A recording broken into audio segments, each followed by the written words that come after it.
And I think with a crisis, you always run the risk of it being brought up over and over and over. I've got some clients who had stuff go on 5 years ago, before I was even working for them, and I talked to a reporter about the client, and the reporter is still dragging this dirt out of the closet from 5 years ago. So you always run that risk, but what I would say is that, like anything, all situations have a life cycle, and a crisis that is happening with real intensity usually happens with real intensity for a period of time, and then journalists are onto something new.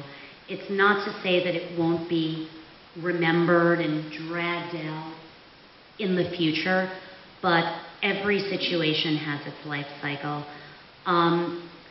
The global markets, our stock markets, our financial markets are crashing right now. That's not a corporation that's just our global markets that are in crisis right now. Reporters will be writing about this for a long time. Right now in the United States, I try pitching a story to a reporter, getting a reporter interested in writing a story about one of my clients, and they want to know how the economy is affecting the story. That's all they care about right now. So is that a crisis for my client? No, but is it a crisis for the world and for all of us that will continue to shape the way news gets covered? Yes, absolutely. Will it go away as our economy gets better? Yes. Reporters will, in due time, start looking for stories that don't have an angle about the economy or the current state of financial affairs.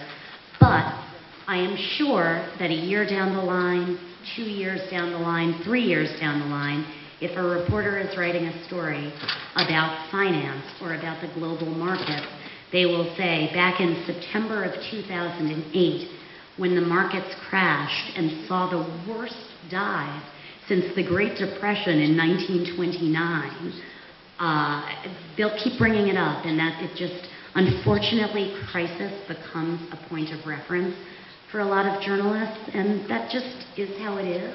And I think our ability to do our job is better when we realize that some things will just continue to live, and we can do our best to minimize them, but they may never fully go away. So, I'm not sure, hearing the different industries that some of you work in, how relevant this worksheet is. This was geared more toward people who work specifically in marketing and on marketing teams. What I think we're better off doing is, instead of the worksheet, Media Training 101, I put in the answers to each of these questions.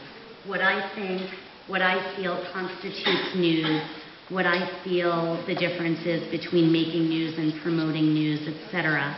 This is something that you can keep on hand as a cheat sheet to help you if you're ever in a situation with your clients or with your company where you need to figure out how to work through something. What I think maybe we should go over is the media interview guide, because this would hopefully be helpful to anybody who's working with the press or preparing an executive for an interview with the press. I've got a few points that are very important, and feel free to jump in if you've got ideas as well.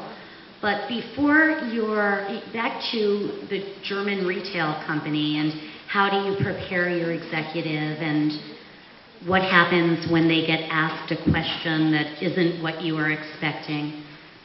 Before the interview, one of the most important things that you can do is to do as much research as you possibly can on the journalist and the news organization.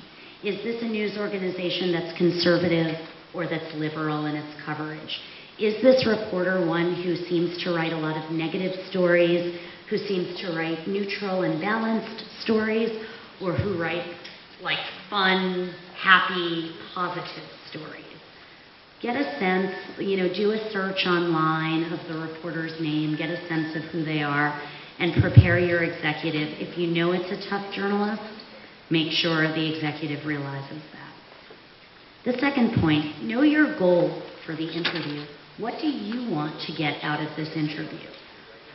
Are you just meeting with a journalist to get to know them, to build a relationship, and you don't care whether they write a story or not? Are you meeting with the journalist because you have a great new piece of news and you need to talk to them specifically about that news? What is your goal? And make sure that you go into your meeting looking to accomplish that goal. If the journalist takes you off track, refocus what you're talking about to accomplish your goal. Are we running out of time? Time.